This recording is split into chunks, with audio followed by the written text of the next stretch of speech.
Bom, pessoal, só retomando aqui aquele exemplo que eu tinha feito para vocês com os temporizadores, tá? Só explicar um pouquinho mais detalhado o código, relembrar algumas coisinhas e dar umas dicas de como é que vocês poderiam fazer. Bom, então o básico do código vocês já tinham visto, né?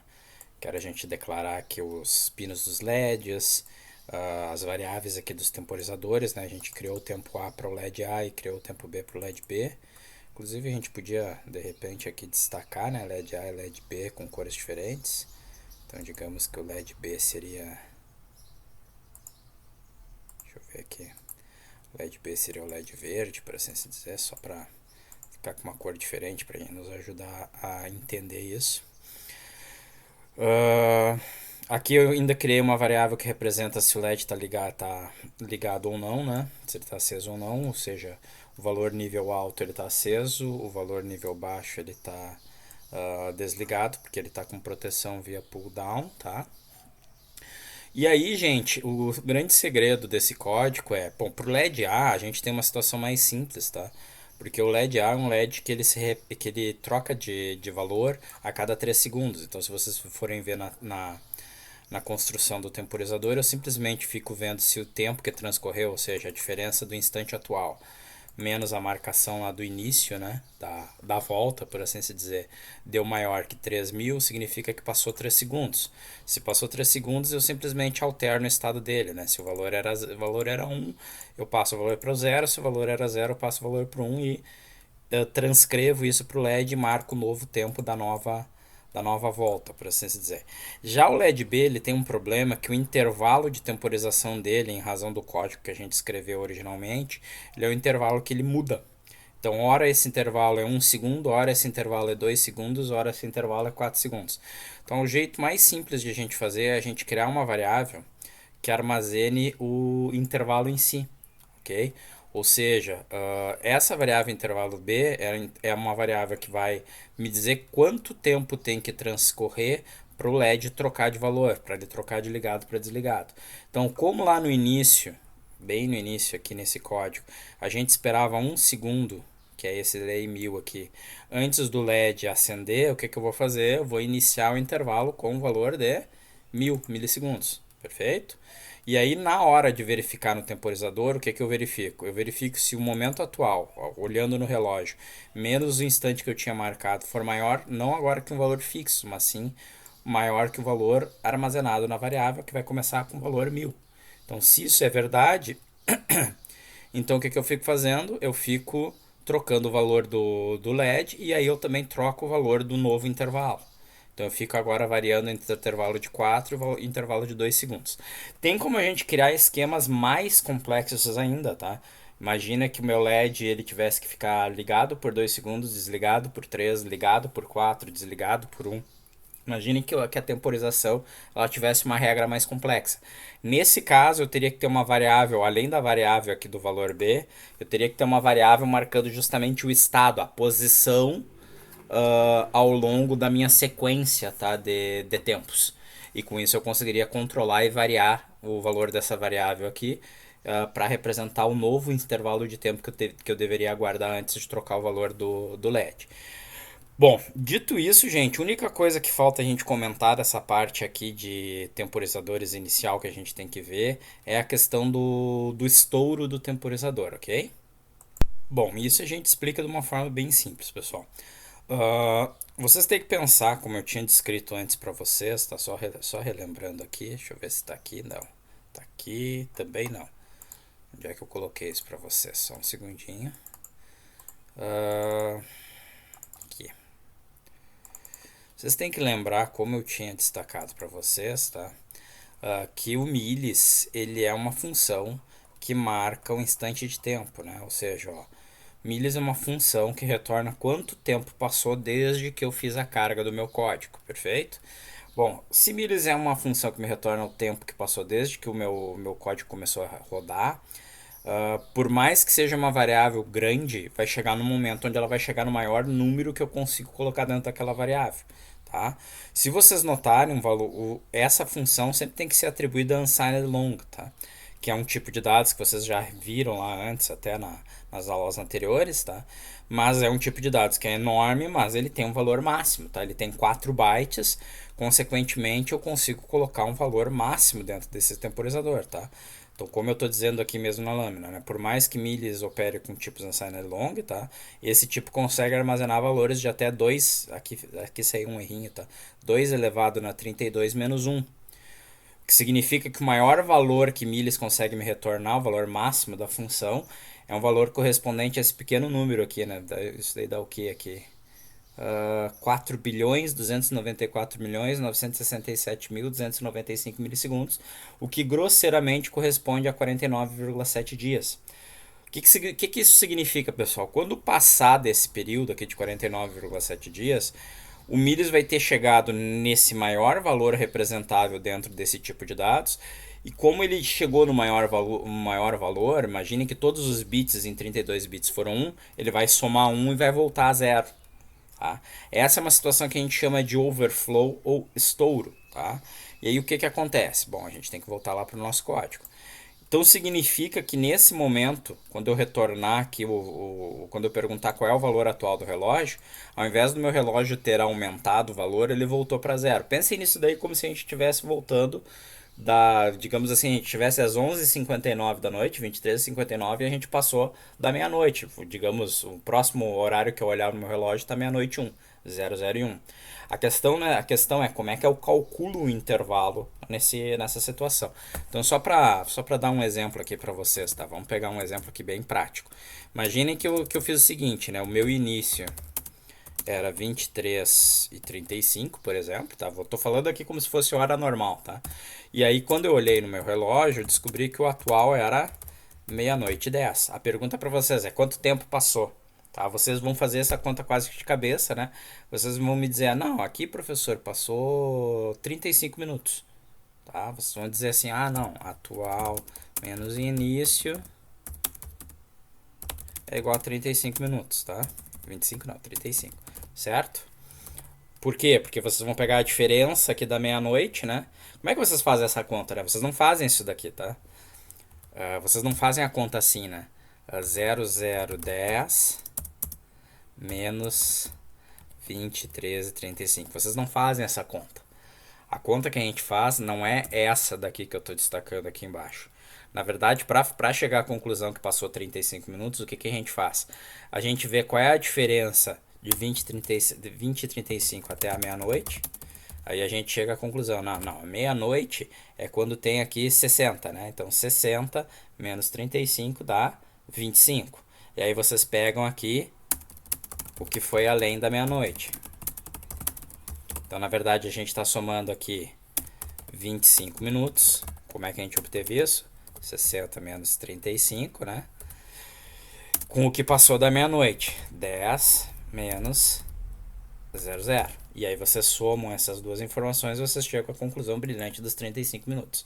É uma coisa muito parecida ao que a gente vai fazer aqui agora com o temporizador para tratar dessa situação. Mas antes disso, deixa eu explicar para vocês por que isso é importante.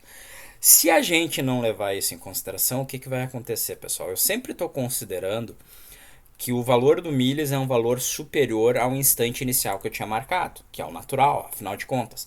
Milhas é um valor que sempre tem que crescer com o passar do tempo, tá? A gente chamaria isso na matemática de uma função monotonicamente crescente, tá? Mas no nosso caso aqui, sem contar a questão da nomenclatura, eu tô achando sempre que o valor de atual é maior do que o intervalo inicial que eu tinha marcado, que é aquele meu instante de início da minha volta, tá? Só que se o milhas voltar para 0, vai acontecer uma situação onde esse atual vai ser inferior a esse tempo. Pior ainda, né? Ele pode ser inferior a esse tempo por um longo período de tempo. Perfeito? Porque imagine que o tempo A ficou marcado lá como 4 bilhões 290 milhões, tá? E o atual voltou para 0. Então isso daqui nunca voltaria a ser verdade por um longo período de tempo. Passaria aí 40 dias até isso daqui voltar a ser verdade. Então a primeira coisa que eu tenho que fazer, então meu primeiro passo, vamos dizer assim, né? Vamos colocar assim, ó. Estrutura de um temporizador com estouro, tá? Então qual seria o meu primeiro passo? Meu primeiro passo, efetivamente, eu tenho que verificar se o meu relógio voltou ou não a 0, tá? Então, né, temos que ver se o relógio voltou a zero, tá? Como é que eu vejo se o relógio voltou a zero? Eu sei que o relógio voltou a zero, pessoal. Deixa eu copiar o código aqui só para mostrar para vocês isso. Eu sei que o meu relógio voltou a zero justamente por essa situação. Ó. Basicamente, só acontece do meu relógio ter voltado a zero se essa situação que eu vou apresentar aqui para vocês for verdadeira. Lembrem-se que se o meu relógio está funcionando normalmente, o valor do milli sempre é maior do que o valor marcado inicialmente. Então, se isso daqui aconteceu, se o valor retornado por milhas se tornou menor do que o meu instante marcado para início da volta, significa que o milhas chegou no maior valor que ele consegue ter e voltou para zero. Então, nessa situação, né, milhas voltou a zero, tá? Então aqui eu tenho a situação que ocorreu estouro. Esse estouro, gente, é uma tradução livre aí do português para overflow, tá? Do milhas. Então, de novo, estouro significa a situação onde o milhas chegou no maior valor possível e retornou a zero, tá? Então eu tenho que fazer alguma coisa nessa situação. Se não, eu tenho a minha situação normal, né? E aí eu posso simplesmente fazer o meu relógio bonitinho da forma como eu estava fazendo, né? Tempo A maior que intervalo A, certo? Então aí é o meu relógio normal. Tá? Então aqui, né? Não estourou. Procedo normalmente. Ok? Então aqui faço algo, né? Faço algo e marco novo instante inicial. De novo, instante inicial seria o tempo que eu marco antes de começar a fazer a nova volta, né? Então, o meu instante inicial faria desse jeito aqui, sempre, né? Então, tempo A igual a atual. Maravilha. Então, a gente está marcando aqui o nosso tempo. Então, esse é o temporizador que nem a gente fez ali antes, né? Olha só. If atual menos tempo maior que intervalo, faço alguma coisa e marco um novo tempo, tá? Se aconteceu o estouro, então a primeira coisa que eu tenho que fazer é calcular o intervalo que passou. Calcular o intervalo que passou, né? Intervalo que passou. Afinal de contas, milhas se tornou, milhas, que eu botei na variável atual, se tornou menor do que tempo A, né? Então, como é que eu calculo esse intervalo? Então, aí, pessoal, eu posso fazer isso direto no if ou eu posso botar isso dentro de uma variável, né? Sei lá. Cálculo. É igual ao quê? Na verdade, vocês têm que pensar o seguinte. O meu tempo A, ele estava marcado como um valor alto, tanto que milhas voltou a ser zero. Então a primeira coisa que eu tenho que fazer é a diferença entre o maior valor que o milhas consegue armazenar e o tempo A, que era a minha marcação inicial. Exatamente o que a gente tinha feito antes, né? Como é que eu calculei aquele meu tempo? Eu peguei lá a meia-noite, né, 0060, e subtraí de 23 e 35. Então aqui eu vou pegar o meu maior número. O meu maior número é 2 elevado na 32 menos 1. Perfeito? Esse número aqui eu posso colocar exatamente desse jeito aqui, ó, 2 elevado na 32 menos 1, tá? Ou eu posso simplesmente colocar a constante. Essa constante tá inclusive para vocês lerem lá, é esse valorzinho aqui, né? Mas aqui lá no material que eu deixei para leitura de vocês. 4 bilhões 294, vou copiar aqui, tá? 4 bilhões 294 967 295. Então isso daqui é o maior valor representável com milhas, né? Então vamos tentar escrever aqui, né? Maior valor possível, tá? Menos o instante que eu tinha marcado de tempo, menos instante inicial, tá? Somado com o quanto passou de tempo, somado com o atual, perfeito? Quanto passou da meia-noite, né? Somado com intervalo, tempo, melhor dizendo, tempo que passou do estouro. Tá? Então deu esse valor aqui que é equivalente a essa grandeza que vocês têm aqui, ó. Tá? Então, de novo, né, o maior valor possível, que é esse monstro aqui de 4 bilhões, menos o instante que eu tinha marcado de início da minha volta, que é o tempo A, mais quanto tempo passou depois que ele voltou a zero, que é o valor que me retorna o atual. Beleza? Então eu tenho agora o intervalo que transcorreu. Uma vez que eu tenho o intervalo que transcorreu, fica simples de novo, né? Agora eu faço o quê? Basicamente, né? Eu faço se o intervalo que transcorreu, que está dentro do cálculo, é maior que o intervalo que eu queria. Tá? Se isso é verdade, o que eu vou fazer? Faço algo e volto a marcar, né? Desculpe. Marco novo instante inicial. Tá? Então, isso daqui, pessoal, essa estrutura toda de código aqui é para proteger contra o estouro, tá? Mas vocês têm que entender que é uma coisa que vai acontecer uma vez a cada 40 e tantos dias, cada 48 dias praticamente, tá? Esse código aqui, ele normalmente não vai ser executado. Normalmente vocês vão ter uma situação onde o valor do milhas é maior do que a marcação do tempo inicial e vocês vão cair nessa situação usual, tá?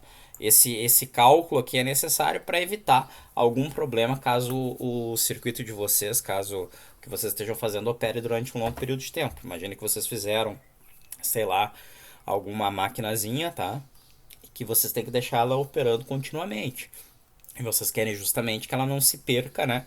Na situação de eventual estouro, de eventual overflow do milhas. De novo, a gente tem que fazer esse tratamento muito mais pelo fato que isso daqui não funcionaria se eu não fizesse o tratamento, porque infelizmente o milhas ficaria durante muito tempo inferior a essa marcação inicial, tá? Do que qualquer outra coisa, tá? Então, na realidade, é um código que eu fiz muito mais para proteger a operação do meu circuito do que para estar operando rotineiramente, tá? Mas é estritamente necessário que a gente faça isso.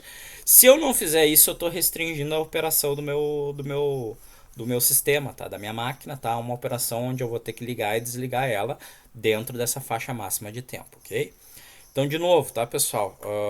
Fiz isso daqui para explicar um pouquinho a situação que a gente poderia fazer aqui usando uma variável de controle do intervalo, tá? Para simplificar o nosso código. Acho que vocês já perceberam, né, que tem como eu fazer aqui, então, temporizadores diferentes para máquinas diferentes, tá?